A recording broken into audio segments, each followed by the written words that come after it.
Ladies and gentlemen, thank you for standing by. Welcome to the Prevention After Natural Disasters webinar. During the presentation, all participants will be in a listen-only mode. Should you wish to ask a question during the presentation, please use the chat feature located in the lower left-hand corner of your screen.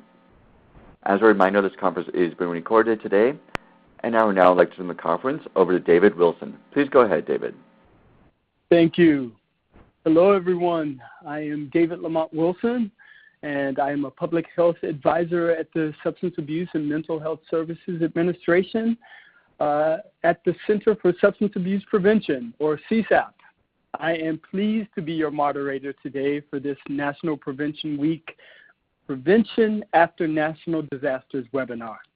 But before I begin, I would like to make a couple of housekeeping announcements. One, please use the chat pod to send us your thoughts and, more importantly, your questions throughout each speaker's presentation. We will have time at the end of this webinar to answer some of your questions. Two, this webinar is being recorded and it will be available on SAMHSA's YouTube page. So if you have colleagues or coalition partners who weren't able to join us, they can access it on demand when it's available, along with our PowerPoint slide deck. And lastly, we will make the slide deck available, so you'll have all of the information and the resources that we discussed today at your fingertips. But enough talking. I want to first lay out who we are going to hear, and we have two exciting presenters for you today. One is my colleague at SAMHSA, Captain Eric Hosur, who is a senior public health advisor in our Emergency Mental Health and Traumatic Stress Services branch. He will give us an overview on disaster behavioral health, as well as provide resources that are available to communities who have experienced the national disaster. And lastly, we have Aisha Alayande, who is the executive director of the Drug-Free Highlands in Sebring, Florida. And she will provide an overview of her coalition's prevention activities in the aftermath of Hurricane Irma. But before we get to those two speakers, I just wanted to give you a brief overview of National Prevention Week and give you a little insight on what we're trying to do for 2018. First, for many of you who aren't familiar with National Prevention Week, we have three goals. And the first is to involve communities in raising awareness of behavioral health issues and implementing prevention strategies. The second goal is to foster partnerships and collaborations with federal and national agencies and organizations dedicated to behavioral and public health. And lastly, we are committed to promoting and disseminating quality behavioral health resources and publications. So everyone can take part in National Prevention Week, and we hope that you do. And this year's theme reminds us that simple daily acts of prevention, such as helping a friend make positive choices or supporting a family member in need, can lead to healthier lives for each of us today, stronger and healthy communities tomorrow. Now, we have 6 themes that we focus on for this year's National Prevention Week. On Monday, May the 14th, we kick off National Prevention Week with the promotion of mental health and wellness. On Tuesday, we're dedicated to the prevention of underage drinking and alcohol misuse. On Wednesday, we concentrate on the prevention of prescription and opioid drug misuse. On Thursday, we shine a spotlight on the prevention of illicit drug use and youth marijuana use. On Friday, we continue the conversation and awareness of the prevention of suicide. And lastly, we end the week with a strong focus on the prevention of youth tobacco use. Now, I also want to talk a little bit about how you can get involved with National Prevention Week through social media. Now, with this year's prevention challenge, we are encouraging everyone to think about the things that they are doing today to ensure a healthier tomorrow. And this year's prevention challenge is called Dear Future Me. And basically with Dear Future Me, we want you to do 4 things. 1, we want you to write a letter or draw a picture about the choices you're making today to live a healthier and happier life. Now 2, you can also record a video of yourself reading your letter or take a picture of your letter or illustration. We then want you to share it on social media with hashtag Dear Future Me and or hashtag NPW 2018.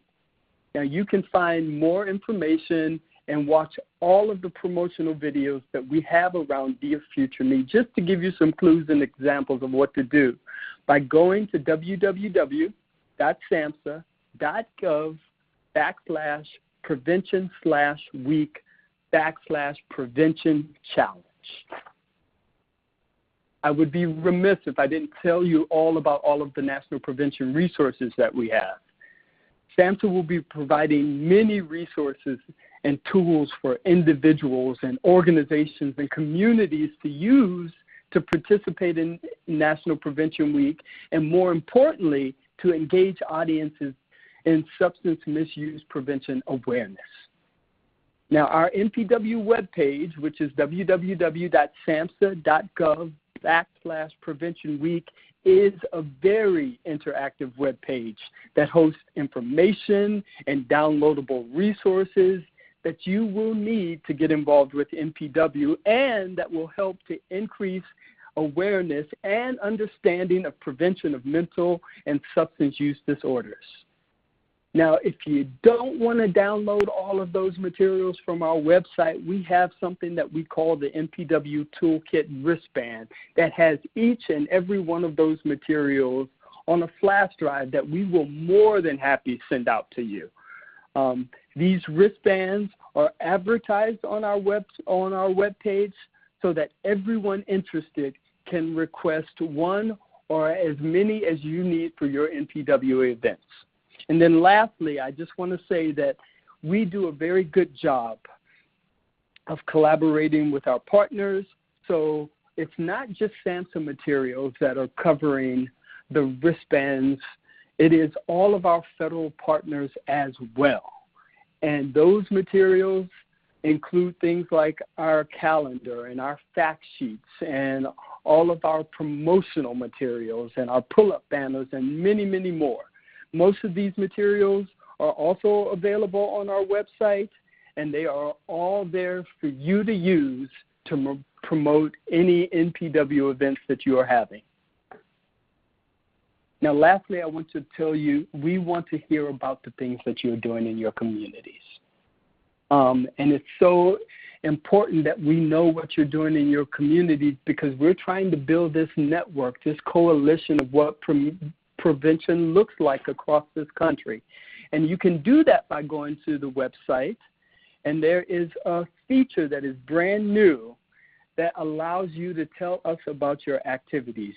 You can submit your event or your activity by using the link that you see on our screen. And if you want to stay connected with all of the things that are happening during National Prevention Week as we gear up to the planning of it, you can stay connected by being a part of our listserv. And that listserv is you can go and get connected and request to be a part of that listserv by going to the website. So I'm going to shut up right now, because the real exciting part is the 2 speakers that I told you about. And we're going to start with my colleague, Captain Eric Hosur is a career United States Public Health Service officer. He currently works as a senior public health advisor in the Emergency Mental Health and Traumatic Stress Services branch at SAMHSA. Eric is the SAMHSA team lead for Crisis Counseling Assistance and Training Program, and he also manages our SAMHSA Disaster Technical Assistance Center. Now, during his SAMHSA tenure, he has provided grantees and stakeholders with technical assistance, training, and consultation related to disaster behavioral health and trauma. These efforts have included work with the CCP grantees in areas that have been affected by tsunamis and tornadoes and hurricanes. Prior to his time at SAMHSA, Eric worked as a clinical nurse and health services administrator in a variety of federal mental health, medical, surgical, infection control, and hospice care settings. And I am so glad that he has agreed to share his knowledge and expertise as a part of this webinar.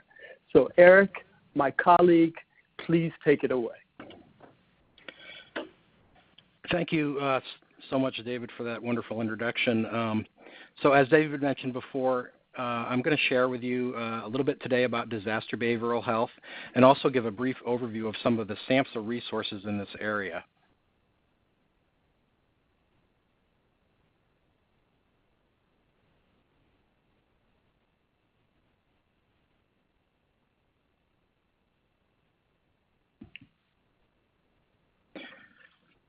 Okay, sorry, technical difficulties. So there are probably several working definitions of disaster behavioral health, but the one that we use here at SAMHSA is the provision of mental health, substance abuse, and stress management services to disaster survivors and responders. Disaster behavioral health offers a set of supportive short and intermediate term behavioral health interventions that address survivors' emotional responses to natural disaster or human-caused disasters or traumatic events. Interventions include providing supportive presence as well as monitoring, assessing mental health and substance abuse needs. Disaster behavioral health also provides information and referrals as an integral service to the affected communities. So here in the Emergency Mental Health and Traumatic Stress Services branch at SAMHSA, our mission is to provide disaster behavioral health expertise and technical assistance and to develop and disseminate innovative technologies for disaster behavioral health training, toolkits, resources, and provide those for communities, federal partners, and other stakeholders.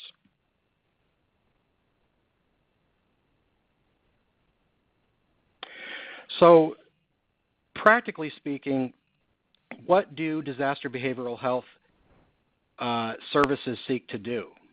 Well, one of the things that we're trying to do is help disaster survivors understand their situations and the reactions that they're having as in most cases, in many cases, a normal reaction to a very abnormal situation that they're experiencing. So in doing so, we're hoping to help them regain a sense of mastery and control and a feeling of safety in what can be a very chaotic and non-controlled environment that they experience during the disaster. We're also hoping to help them to be able to identify, label, and express their emotions, validate feelings that they're having, and learn about when it's probably appropriate for them to seek more help than what they can get through their friends and family. So. Also hoping to help them adjust to the losses that they've experienced during the disaster. For many people, they're really going to be facing a new normal in the aftermath of a disaster, and the recovery process can be quite lengthy and arduous at times. So we're seeking to help them to manage stress effectively and employ good coping strategies and avoid such things as that we see as unhealthy coping strategies, sometimes involving substance use or avoidant types of behavior. So, and then we're trying to help them to make decisions, prioritize, and problem solve. And this can be difficult for disaster survivors when they're feeling overwhelmed in the aftermath of a disaster. And lastly, we're trying to educate survivors about what the community resources they have at their disposal and what's available to assist them with their recovery process.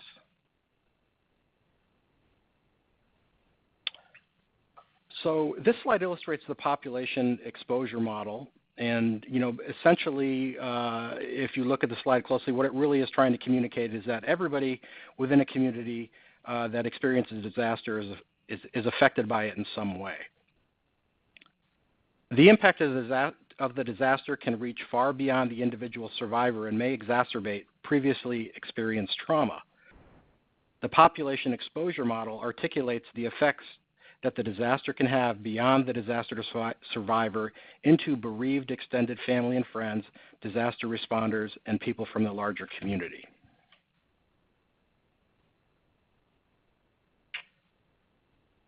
So when we think about disaster response and behavioral health, we really need to think about what special populations or high-risk populations we might be serving in a disaster-affected community. The adverse impact of disaster-related trauma varies based on the type of event. The severity of the impact also depends upon the characteristics of the survivors. Some populations are more at risk for adverse and prolonged stress reactions after a disaster. These populations include children, older adults, people with access and functional needs, or people experiencing homelessness, mental illness, or substance abuse. Another at-risk population is first responders such as firefighters, paramedics, and police officers due to the nature of their work and what they are exposed to while responding to disasters and other traumatic events, including sometimes some of the mass violence events that we've been seeing in the media recently. Response to special populations requires advanced planning and specialized intervention that meet each population's distinctive needs.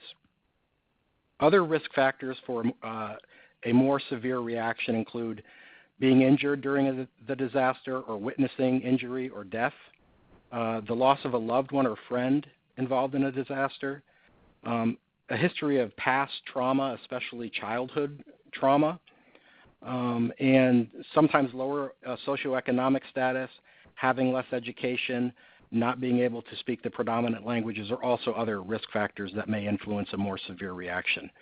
There are also some protective factors that help some people cope with disaster and trauma, and these include a high degree of social connectedness and support, having access to a lot of resources either in the pre-disaster phase or after the disaster, and there are certain personality traits. If you tend to be more optimistic or goal-oriented, decisive versus avoidant type of person, that can help you, assist you in your disaster recovery, behavioral health-wise as well. So,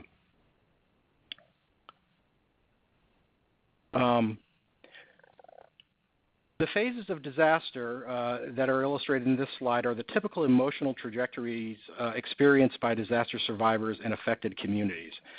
So, as you can see from the slide, what we know from our experience in research in disasters is that we break it down into several phases. And in the pre-disaster phase, you can see if there is a warning, and in cases like a hurricane, that warning could be several days to a week out. And in some cases, there is no warning at all. But if there is a warning, people tend to sort of emotionally sometimes be fearful and have a negative anticipation of what may happen. And then after the disaster strikes, what we typically see is there's a heroic phase or a honeymoon phase where there's a lot of community cohesion. Everybody's coming together to help and assist each other as they attempt to problem solve and move forward, help people rebuild, help with sheltering and feeding and all of those kind of things. But what we also find is that, after that initial heroic response and honeymoon phase, that those people that were less affected by the disaster eventually will sort of go back to their lives as they were before, and the folks that have large impacts or were displaced or experienced a high degree of loss may settle into what we call the disillusionment phase. And that's when they're really realizing that, boy, this recovery process is going to take some time. And it may really change my life for the foreseeable future, and that's difficult for folks, and it can that's where they need the support of outreach workers and behavioral health interventions to essentially support them through this process, and the entire recovery process may take up to a year or even more, oftentimes well beyond a year, as we have seen in the cases of Katrina or Hurricane Sandy and so forth. So individuals and communities may have differing needs depending upon where they are in this disaster recovery process. So it's important to be cognizant of what phase they may be in as we respond.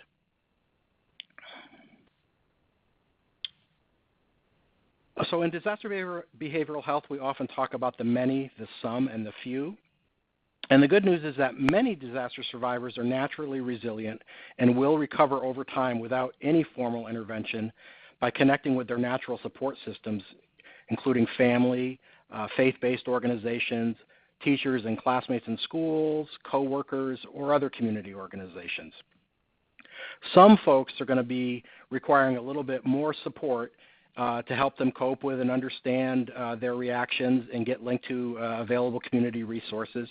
And by doing so, we're hoping to really, that's where the prevention aspect of disaster behavioral health comes to life. And that's where we're hoping that by this support we can provide, these folks won't sort of deteriorate into having a more impactful problem, possibly with a diagnosable behavioral health issue.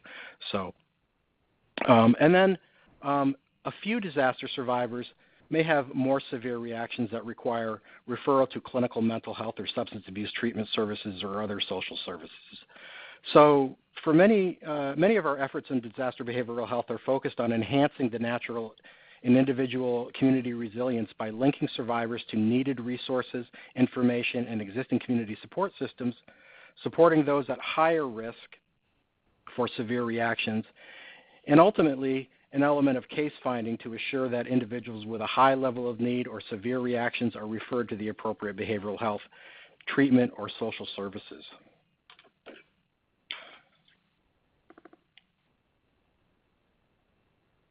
So switching gears a little bit, I want to talk about first a program that we have at SAMHSA and then a couple of the resources that we have. But our program I want to talk about is called the Crisis Counseling Assistance and Training Program, or the CCP. And the CCP is a grant program that employs a trained paraprofessional community outreach model to assist disaster survivors by providing, as I've mentioned before, some of the things that are helpful: stress management services, psychoeducational information to help survivors normalize and understand their reactions, resources, linkage to tangible resources within the community, and then, when it's needed, referral to treatment services for those that are having a more severe reaction. So the CCP does require a presidential disaster declaration, and eligible grantees include states, U.S. territories, and federally recognized tribes. The CCP is funded by FEMA and administered through an interagency partnership between FEMA and SAMHSA, the Center for Mental Health Services at SAMHSA. And when states receive CCP grants, they often partner with contracted community mental health service providers to be able to hire staff and implement the CCP outreach program. The CCP typically is funded for up to a year, and in rare circumstances can be extended beyond that.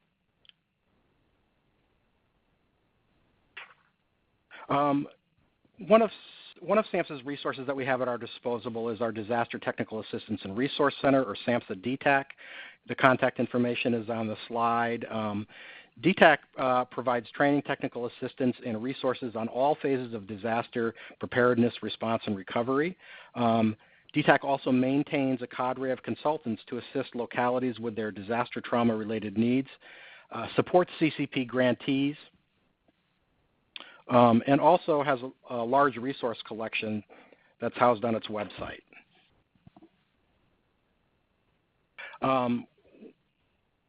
One of the resources that DTAC has is our Disaster Behavioral Health Information Series, or DBIS. And the DBIS is a searchable collection of resources and information on an array of topics.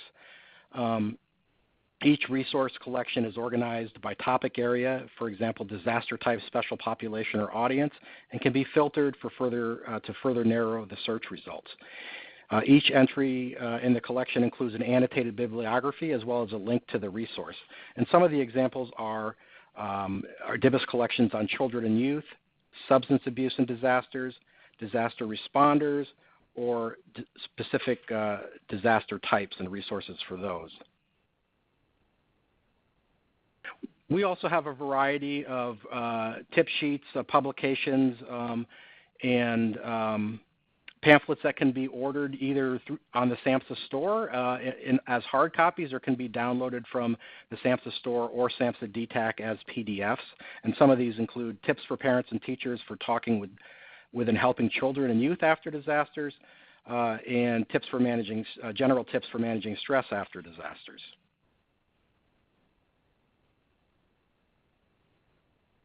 SAMHSA also has a disaster distress helpline, which is a crisis line which provides disaster survivors with crisis counseling services from trained counselors, has the capability to link disaster survivors to vetted resources in their own communities, and is always available 24/7. It also has text translation and services for hearing impaired individuals, and serves as a great complement to local information and referral crisis lines that states and localities may have.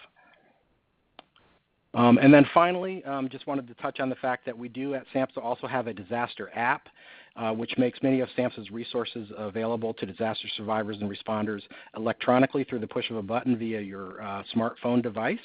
It allows responders to share resources and information via email or text. It allows responders to preload some resources prior to deployment in case there are cellular infrastructure damage to the deployment area, the disaster area, and has the ability to access SAMHSA's treatment locator to identify behavioral health treatment resources in the local area. So it is available for download in the iPhone and Android app stores, and there are links as well on the SAMHSA DTAC webpage and on SAMHSA's general webpage. So here is my contact information, and if anybody wants to get a hold of me to discuss further information about disaster behavioral health, I'm happy to do so. And at this point, I think I'll turn it back over to David. Thank you so much, Eric, for not only that very comprehensive, but insightful and informative presentation. Just two things for everybody who's joined us. All of the PowerPoint presentations will be available to everyone online. And two, if you have questions for Eric, please put them into the chat box, because we will be having a Q&A session right after our last presentation.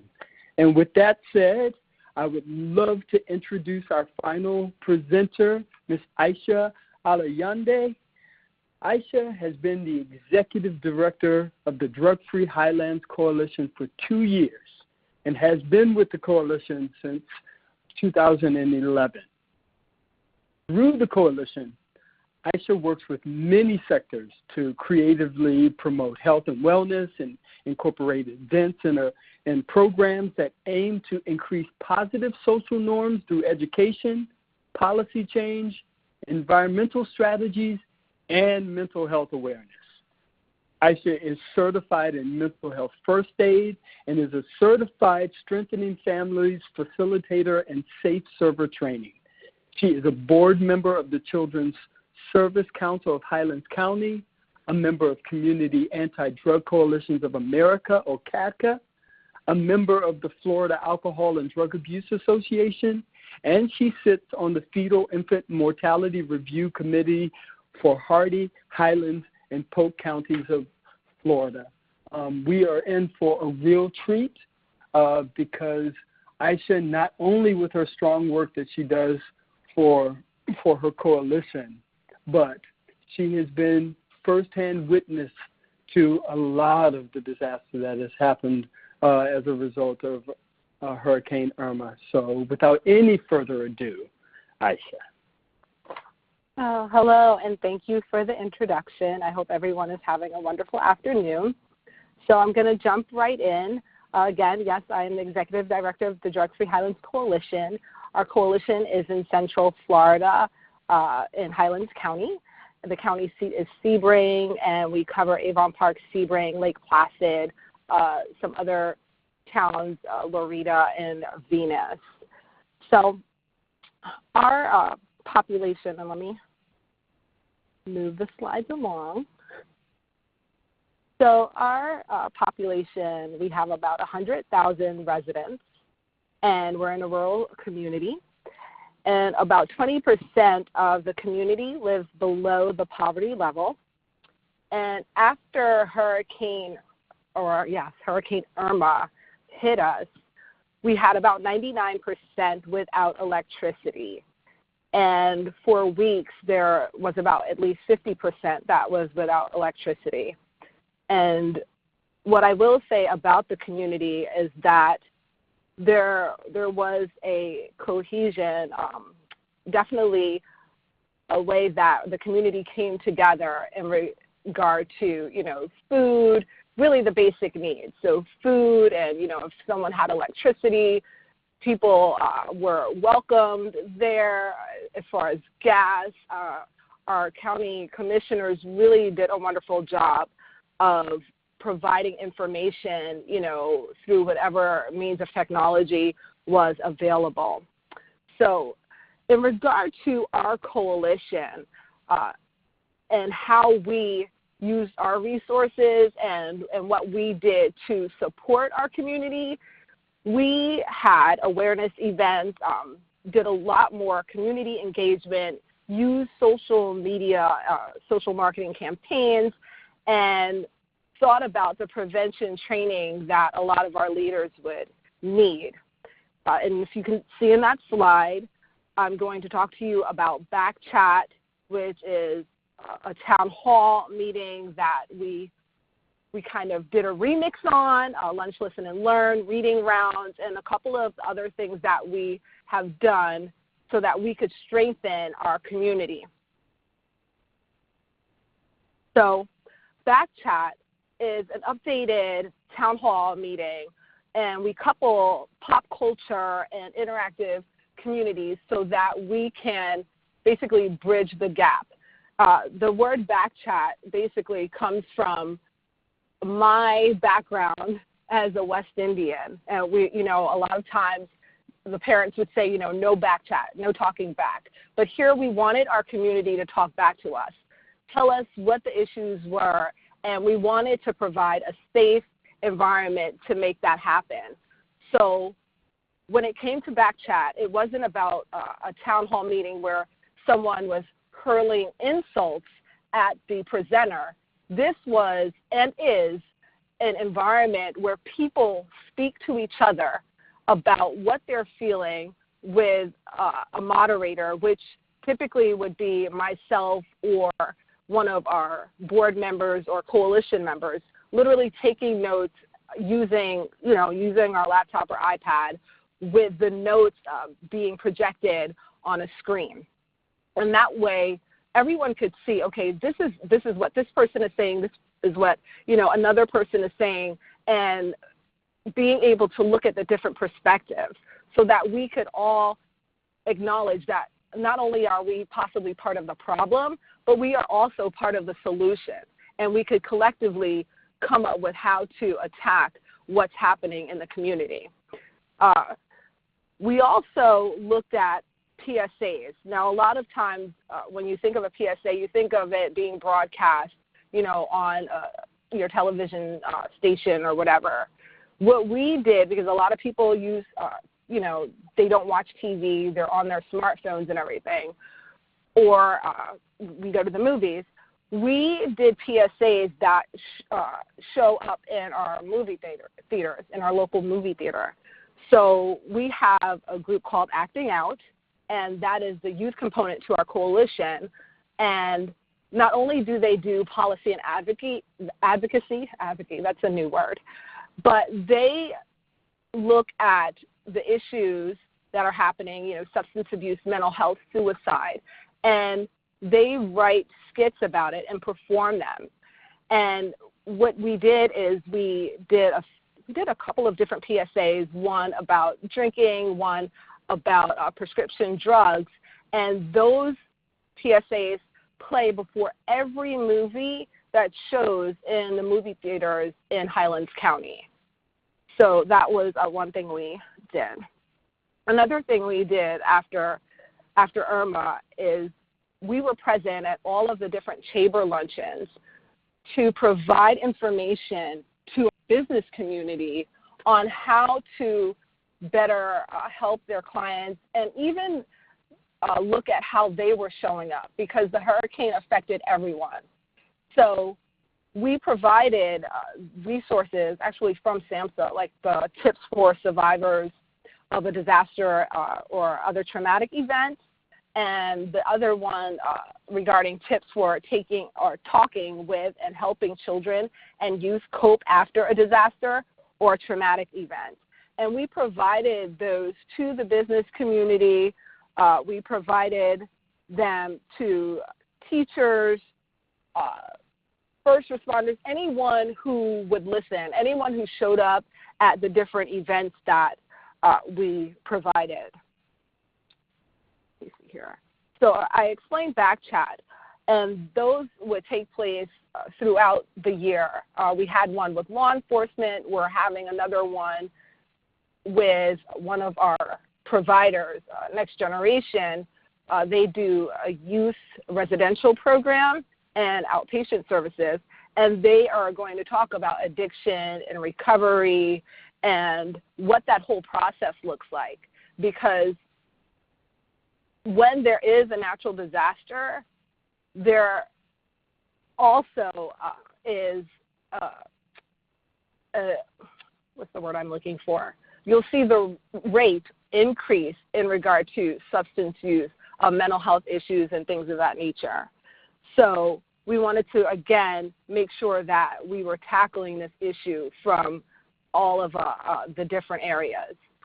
Lunch, Listen, and Learn we have every first Friday. And we only allow about 15 people to come to that. And it's a Facebook Live event.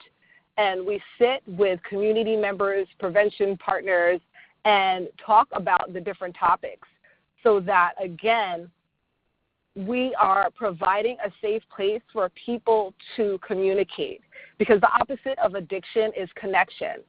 So we are always looking at ways to bring people together to address issues together. Another thing that we did is we've always had a faith leaders and prevention workshop. Last year we had it, and it went very well. We had someone who is a faith leader and also a mental health professional come down and speak to our faith leaders. And after the Reverend did the workshop, the following day, she sat with a faith leader and did a Facebook Live chat that got over 2,000 views, because it was very important for all of our faith leaders to have tools and resources to be able to speak with their congregation. We wanted them to look at things like, understanding substance abuse, looking at the signs and characteristics, within their congregation, looking at, what was happening with the different families after this hurricane, looking at how to engage with their congregation, because sometimes, as a faith leader, you're doing your job and you're writing sermons, but you're not necessarily aware of how, what your role is, the clergy's role in prevention should look like. And it was wonderful to be able to find resources for our faith leaders and say, you know what, we are going to have a spike in mental health issues. So this is how we're going to help you. Let us find all of the resources. Let us bring that to you so that we can empower you, so that you can empower your congregation. I spoke about reading rounds. Again, that is something that we do every Tuesday. And that is, reading rounds basically came from Mr. Rogers, and how in Mr. Rogers' neighborhood, he had a way of just making everyone feel at home through the screen. And with reading rounds, a lot of times through social media, we are sharing links and everything for our followers to read articles. But a lot of times people don't have time to read articles. So with reading rounds, we had prevention partners come in from DCF, from another one of our prevention partners, DCF. I don't want to use all, but Department of Children and Families. But we also had a Peace River Center, which they are a domestic violence organization. We had people come in and read literature, specific to their profession or service. And that way, and we do that on Facebook Live, but that way what people could do, instead of having to read the link or read the literature, on the car ride home, people are able to listen to the content and then maybe, later jot down a question that we would answer or have the professional answer at a later time. We wanted to make sure that we are always engaging our community in any way possible. So whether it be, Facebook, Snapchat, Instagram, or even Periscope, we're live at different events on Periscope, making sure that we are connecting with everyone, showing up at all of our different veterans events, because again, our veterans, are a very vulnerable population. So showing up there with resources for them, making sure that at all of these different community events, we have resources regarding suicide awareness and hotline information, making sure that all of our partners in prevention have the resources and materials so that they can be of better service to our community is a way that we were able to really get in front of what was happening.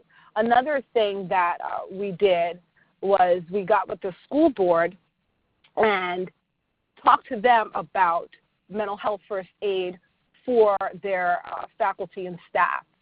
So our school board was able to get funding so that they could have trainers on site to train their teachers with youth mental health first aid certifications.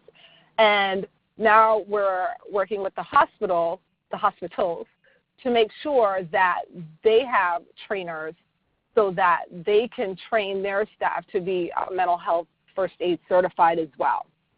A theme that we have been using with all of our community partners in prevention is, the old Vidal Sassoon slogan, if you don't look good, we don't look good.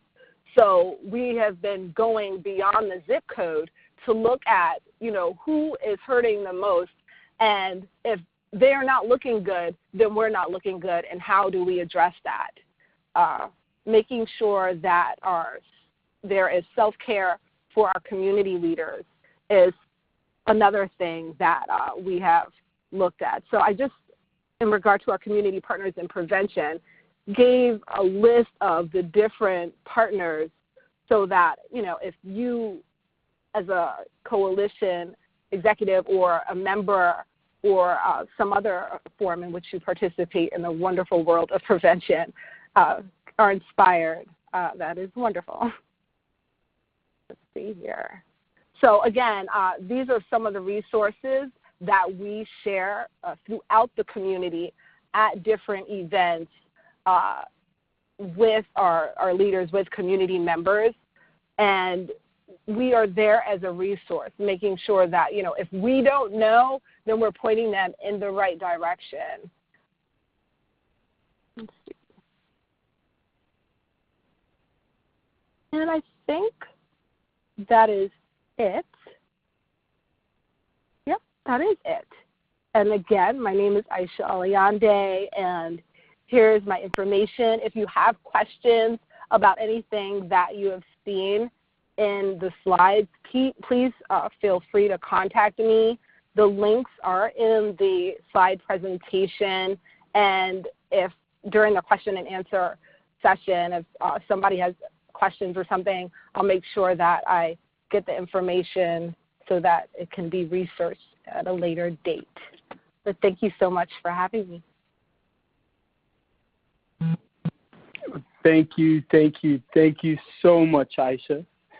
And I want to remind you, just to piggyback on what Aisha just said, I want to remind everyone of the SAMHSA resources that not only Aisha just mentioned, but that Eric mentioned earlier, and that they are available on the websites that both of the presenters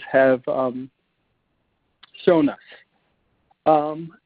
And now we get to my favorite part of the webinar is hearing back from the people who have been listening. We do have time to answer some of the questions that have been delivered to our pod. So I'm going to start out with one that has been directed to you, Eric. And the question is, what are the requirements for the Crisis Counseling Assistance Training Program? Must there be a disaster in your community first? Well, yes, the answer to that question is in order to be eligible to apply, yes, you do have to have a presidentially declared major disaster declaration that includes the county that you're residing in. I will say that the grants go not necessarily directly to the community, but they go to the state, and then the state works in partnership with the community, usually, as I mentioned, contracting with a local community mental health service provider. So yes, you do have to have a disaster declaration that includes that county in order for crisis counseling services to take place in the county. We do at SAMHSA also have, though, a number of resources that sort of mirror and mimic some of the things that we use in CCP in another resource that we have called our Disaster Response Templates Toolkit. I didn't have a chance to mention that, but if you go to the DTAC website and look under resources, you can find the Disaster Response Templates Toolkit, and it pretty much describes how to set up a disaster behavioral health response program from a managerial perspective, from a resources perspective, and an implementation perspective, whether or not you get crisis counseling funding. There are a lot of sort of sub-declaration events that happen. So. Perfect. So I have another question that is directed to both of you, and it is, can you describe the preparation process for impending national disasters versus sudden, unexpected ones? How do you deliver resources in an unexpected disaster? And that one can be taken by both of you. Eric, would you like to go first? Sure. Yeah, I can try to tackle that. So, let me just say I'm speaking from my position at SAMHSA and kind of what we do. And one of the things that we do always is as soon as we have on our team in the Emergency Mental Health and Traumatic Stress Services branch several public health service officers as well as civil service staff who are monitoring, the news media and for events of significance, whether those be traumatic events, mass violence events, or disasters. And then we immediately, when something happens, reach out to every state has what we call a designated disaster behavioral health coordinator.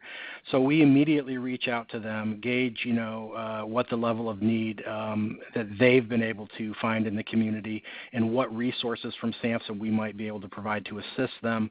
And then we cater the resources that we send to them, according to what the needs may be. Also, we're able to send consultants to some events through our Disaster Technical Assistance Center and the cadre of consultants that they maintain, who have a varied backgrounds in terms of what their expertise is to provide clinical or other consultation. So essentially working closely with our state partners and then in some cases with our local and community partners as well. Primarily we go through the state, but we also do reach down to the local level to provide resources and technical assistance and consultation. Okay. And for me, our role as a coalition is a little different. We're looking at our county leaders, especially in regard to emergency disasters, for our cue. And what we have done is, again, be more of a resource and also maybe like a hub or a conduit. So we're listening to our community. And we definitely like to say, we are prevention in our community. We have a pulse on what's happening. So literally listening to the needs and then looking at our prevention partners and saying, okay, where do we fit in, or who can best do this? So listening for our cues and delegating has been uber important. And then also, like, one thing that came out of the conversations was youth and substance use and abuse. So we had youth that wanted to go to like an NA or AA meeting, but felt like their experience was being belittled. So we had a mental health task force, and we still do have a mental health task force that said, you know what, okay, how are we going to get a safe space for these children to talk about their experience? And literally, I think it took us less than 2 months to come up with a youth NAAA group. So it was because we were listening and then saying, you know what, who does this? Who do we have that can support this initiative, and how can we pull it together? That's how we prepare basically for disaster. Because we have the emergency systems set up in place, and there are people who have the roles, and responsibilities to take care of those things. As a coalition, we are a little lower on the totem pole. Gotcha. So thank you both for that, those comprehensive answers. I have another question for both of you, and it is, when supporting communities affected by natural disasters, how do you address the needs of both children and adults differently? How do you serve all subtypes of people affected?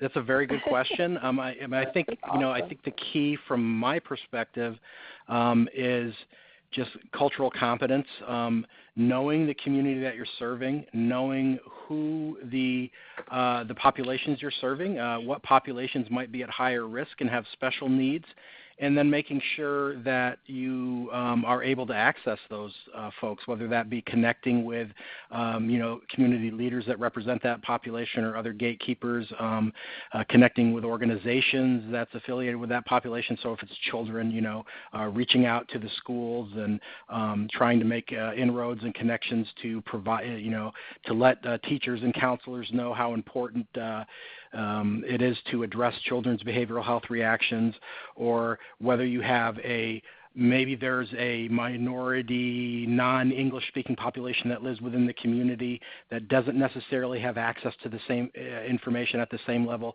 Making sure, for example, in a crisis counseling program, that if we're going to be serving that population in the community and they were affected by the disaster, that we also consider trying to maybe hire somebody that represents that community to be part of the crisis counseling teams that do the outreach. And so there are different strategies and ways that you can, try to identify who the special needs populations might be and who were affected by the disaster, and then make sure that you're providing services in a culturally sensitive way, understanding who you're going to be serving. So, and to just complement what Eric was saying, we definitely looked at the resources that SAMHSA has in regard to cultural competence. There was one about developing cultural competence for the disaster and mental, let me go back. Developing cultural competence in disaster mental health programs. And then there was the tips for survivors of a disaster or other traumatic event, and then improving cultural competence. So we have been, I think it's, the number is like 59 or something. And there is an actual toolkit for that. And then there is like a pocket piece to it as well that we have been providing to our service providers. And in regard, in the question, it said something about how we communicate with youth and adults. So we actually, we use our coalition members. And when I say use them, we are asking our youth coalition members, what is it that you want to see? We're listening. So when we're at events, we are using the tools that youth use to communicate the different hashtags. We look at the music so that we can use the music almost to translate what this means and what it looks like.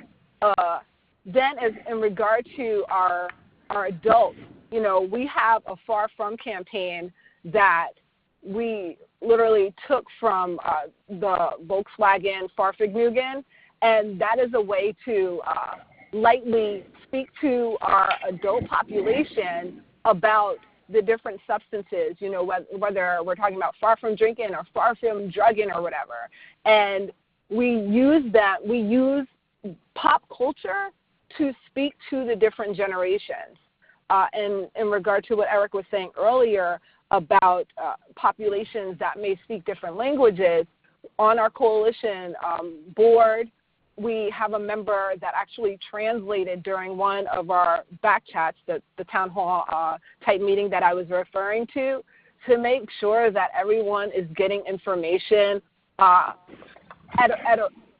maybe not at the same rate, but at least in a timely fashion. So we're very much, and when we do prevention, we are very much about empowering. So we've had like jump-a-thons and different things that engage youth.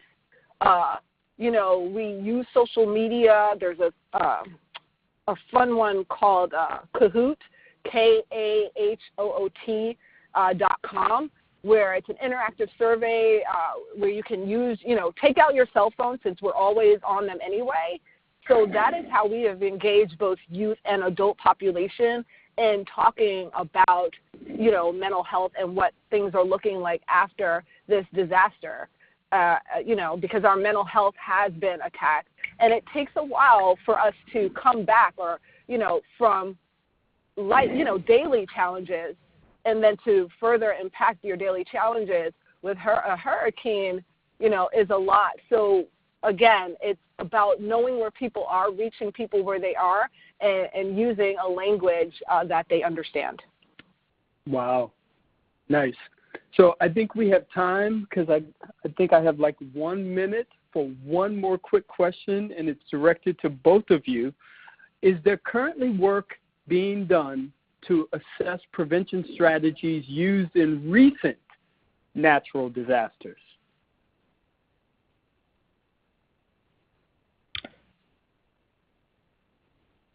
You know, I'm not. Okay. Let me just say that I'm not familiar with everything that's being done across the federal government. So there are a lot of different agencies responding, you know, and even a lot of different optives within HHS, within the Department of Health and Human Services, responding to the needs down in Puerto Rico.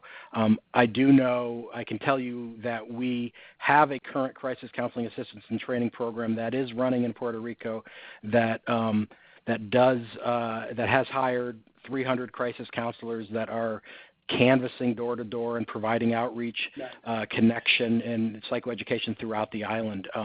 And we do collect data through that program, and we will, you know, sort of be looking at the kind of responses that survivors are having, how they were impacted, and looking at what that can teach us about, and as we always do, about disasters that may come in the future. So, you know, part of what CCP does with the outreach is prevention in and of itself, by trying to provide the support that helps people get to the issues and the problems they're experiencing without perhaps having a more severe reaction, and so in that way, hopefully we're making an impact. Aisha, did you have anything you wanted to add? Yes. So yes, our community is looking at what we can further do. I know, you know, the Parkland shooting happened, so the state got $50 million, and our county, Highlands County, got $350,000 to use for our mental health services. What our school board is doing, I think it's a superintendent's meeting, and you cannot quote me on the actual name of the meeting and the committee that's coming together, but a lot of prevention partners have been invited to sit together and say, okay, how are we going to use these funds to better arm ourselves and provide the best services to our youth and community? So yes, we are looking at a better way to get in front of these different either natural disasters or community tragedies as it relates to mental health and substance abuse, because what happens is our mental health deteriorates, and then that's when addictions come into play. So yes, that is one way that we are tackling this issue, by coming together and collectively looking at how we're going to use the money to help our community. Awesome. Well, I want to thank you both, and I hope that everybody who has joined us for the webinar has been enlightened and are very appreciative of our presenters. We hope that the information has been valuable to you. Please tell us what you think about this webinar by filling out the post-meeting survey that will pop up once this webinar ends, because your feedback is extremely valuable to us, and it helps us as we plan our future webinars. Finally, I want to let you know about our next webinar in our National Prevention Week series. It's the prevention of youth marijuana use, which will be held in April. Please sign up for our Prevention Works email to receive registration information about this upcoming webinar, in addition to our last webinar, which will be happening in May, that will be talking about SAMHSA's response to the opioid crisis. Now, I will now turn it back to our operator, and I want to thank each and every one of you for your participation today. Great. Thank you, David. And ladies and gentlemen, this does conclude the conference for today. We thank you again for your participation, and you may now disconnect.